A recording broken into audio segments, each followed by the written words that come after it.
Assalamualaikum warahmatullahi wabarakatuh. Alhamdulillah, wassalatu wassalamu ala rasulillah wa ala alihi wa sahbihi wa man walah. La hawla wa la quwata illa billahil alil azim. Alhamdulillahilladzi hadana lihada wa ma kunna linahtadiya laula an hadana Allah. Asyhadu an la ilaha illallah wahdahu la syarikalah wa asyhadu anna Muhammadan abduhu wa rasuluh. Allahumma salli wa sallim wa barik ala sayyidina Muhammadin wa ala alihi wa sahbihi ajma'in. Amma ba'du. Rabbi israhli sadri wa yassirli amri wahlul 'uqdatam min lisani yafqahu qawli. Hadirin para shaimin dan shaimat yang dimuliakan Allah Subhanahu wa ta'ala. Alhamdulillah, kita sudah memasuki pertengahan bulan Ramadan. Saat dimana kita sebagai orang-orang yang beriman mestinya lebih memperkuat lagi semangat ibadah kita kepada Allah Subhanahu wa ta'ala. Karena para ulama bersepakat bahwa di 10 hari terakhir adalah saat di mana Rasulullah Shallallahu Alaihi Wasallam mengajarkan kepada kita untuk meningkatkan ibadahnya yang biasa kita kenal sebagai Asrul Awakhir atau 10 hari bulan Ramadan, di mana di dalam 10 hari bulan Ramadan ini Rasulullah Sallallahu Alaihi Wasallam mengikatkan ataupun mengencangkan sarungnya dan membangunkan keluarganya untuk sama-sama menghidupkan waktu-waktu malamnya. Tentu ini adalah satu kebiasaan yang mesti kita ikuti. Hal yang sebaliknya terjadi justru di saat-saat menjelang Lebaran, termasuk 10 hari sebelum Lebaran. Kebanyakan masyarakat kita justru banyak mengisi waktu-waktunya di mal-mal, di tempat perbelanjaan dan sebagainya.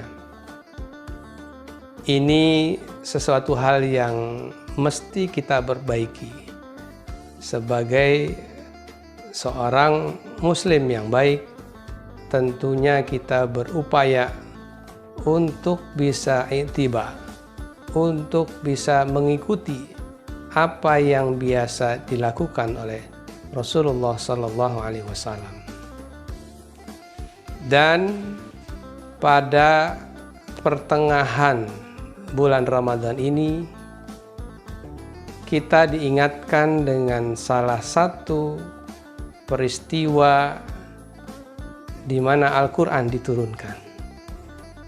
Para ulama bersepakat bahwa Nabi Muhammad Sallallahu Alaihi Wasallam menerima wahyu yang pertama adalah pada bulan Ramadan. Yang ini kita kenal dengan istilah ataupun peringatannya sering kita sebut peristiwa Nuzulul Quran, peristiwa turunnya Al-Quran yang disampaikan oleh malaikat Jibril kepada Nabi Muhammad sallallahu alaihi wasallam. Hadirin shaimin dan shaimat yang dimuliakan Allah Subhanahu wa taala. Al-Qur'an adalah kitab yang terakhir dan yang sempurna yang diturunkan kepada Nabi Muhammad sallallahu alaihi wasallam. Allah Subhanahu wa taala berfirman di dalam surat Al-Maidah ayat yang ketiga, Al-yauma akmaltu lakum dinakum wa atmamtu alaikum ni'mati wa raditu lakumul Islam madina. Pada hari ini telah aku sempurnakan bagimu agamamu dan telah aku cukupkan nikmatku kepadamu dan aku ridhoi Islam sebagai agama bagimu.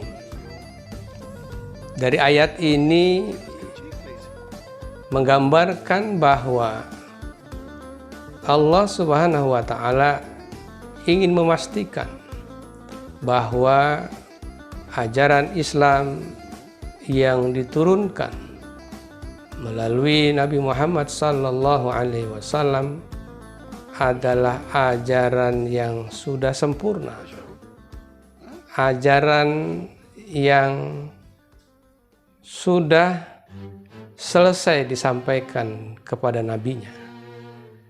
Dan tentunya Al-Quran yang sudah paripurna yang disampaikan kepada nabinya tersebut tentunya juga paripurna bagi umatnya, dan kita sebagai hambanya, sebagai umat Nabi Muhammad sallallahu alaihi wasallam mestinya juga mengimani bahwa apa yang sudah diturunkan oleh Allah Subhanahu wa taala kepada Nabi Muhammad sallallahu alaihi wasallam ini adalah ajaran yang sempurna yang mesti diimani oleh kita semuanya.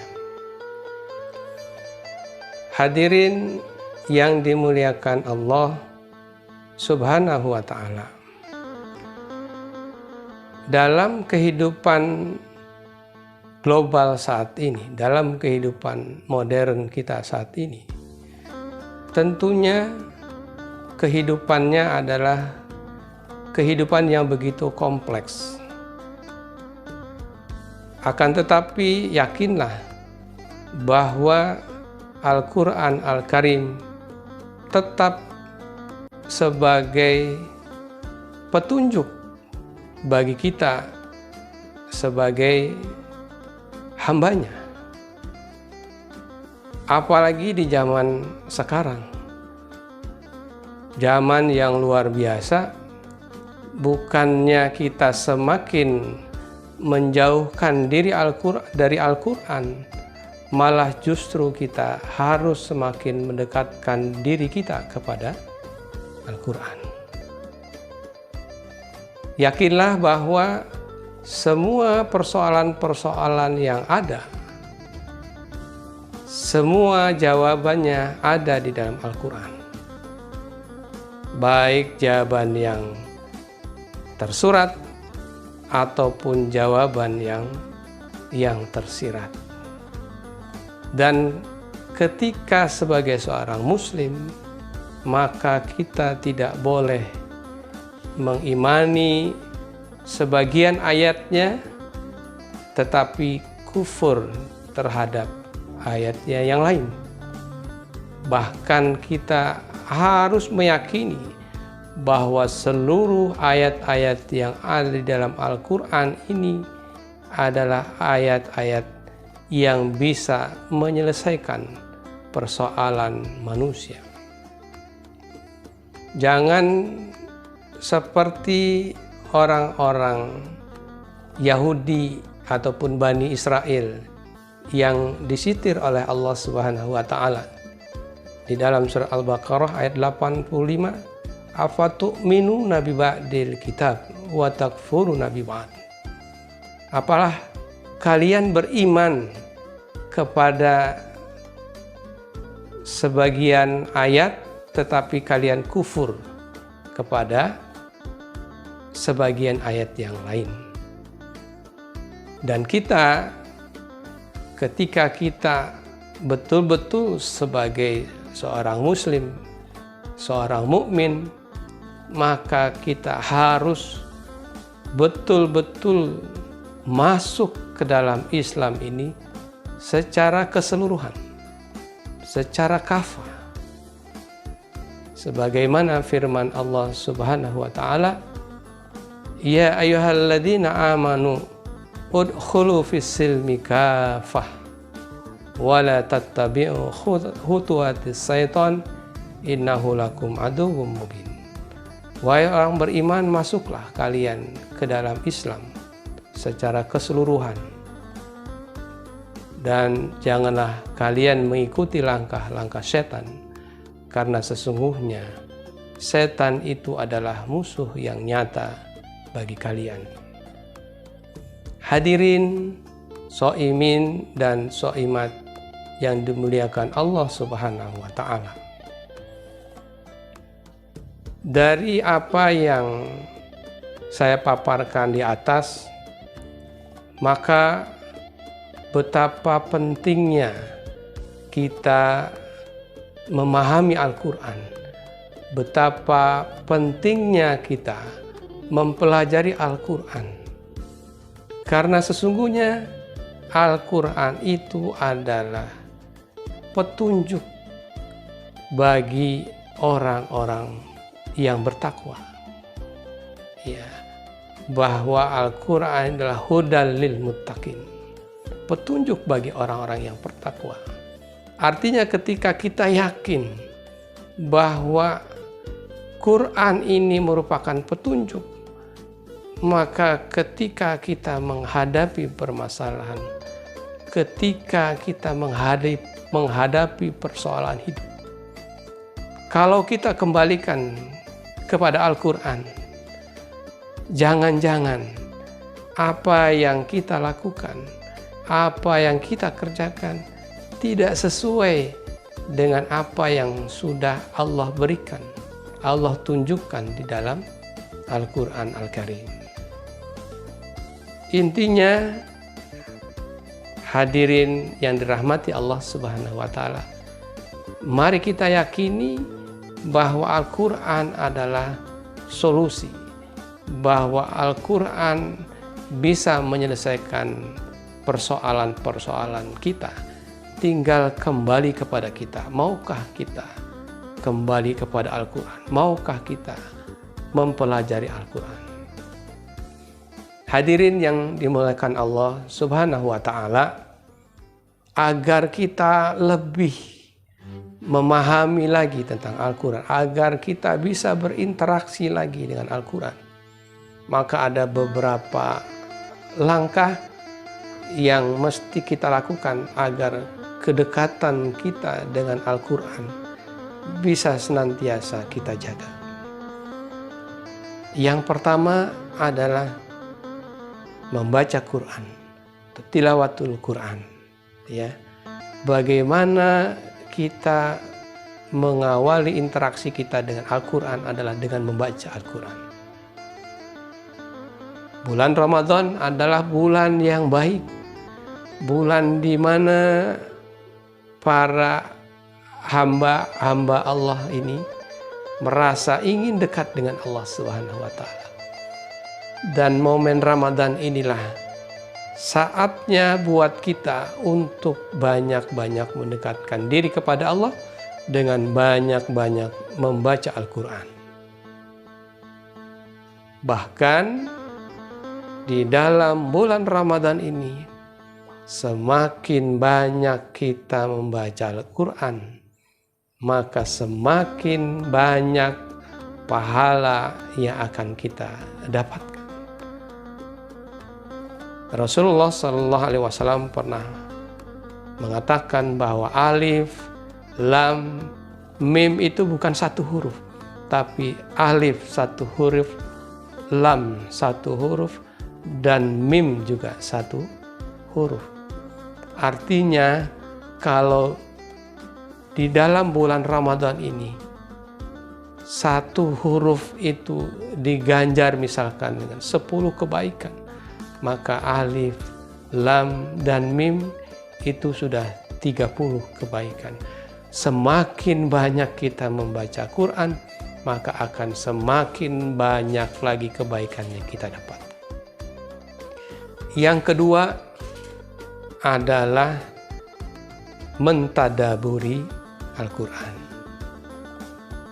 Bagaimana kita mencoba menelaah bacaan-bacaan Quran kita ataupun pendengaran-pendengaran yang kita lakukan ketika kita mendengarkan orang membaca Al-Quran. Kita coba resapi artinya, kita coba resapi maknanya, kemudian kita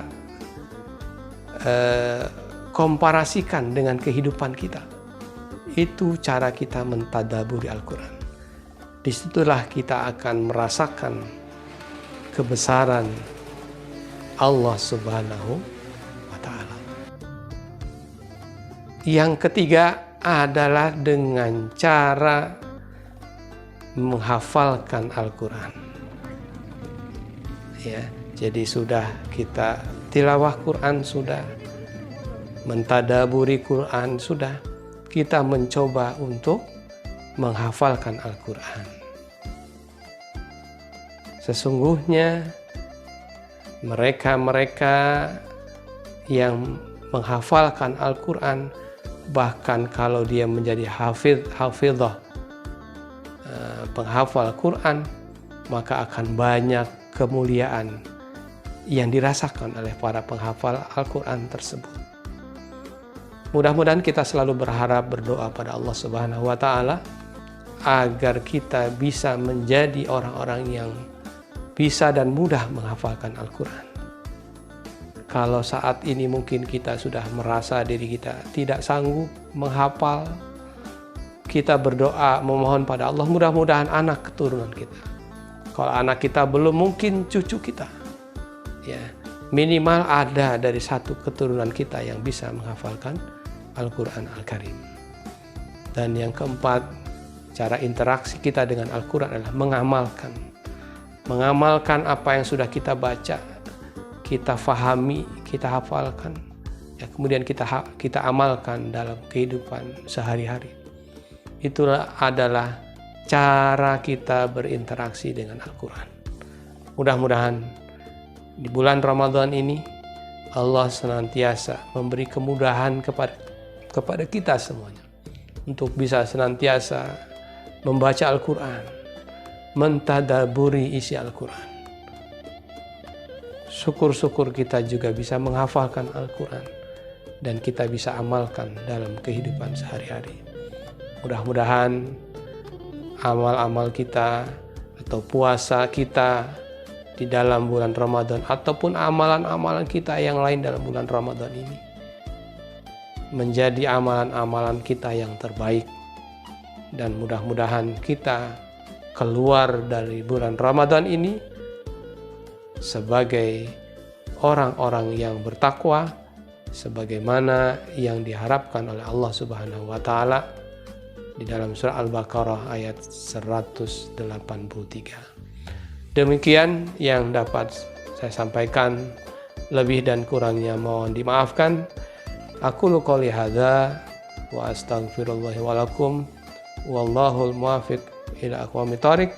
Wassalamu alaikum warahmatullahi wabarakatuh.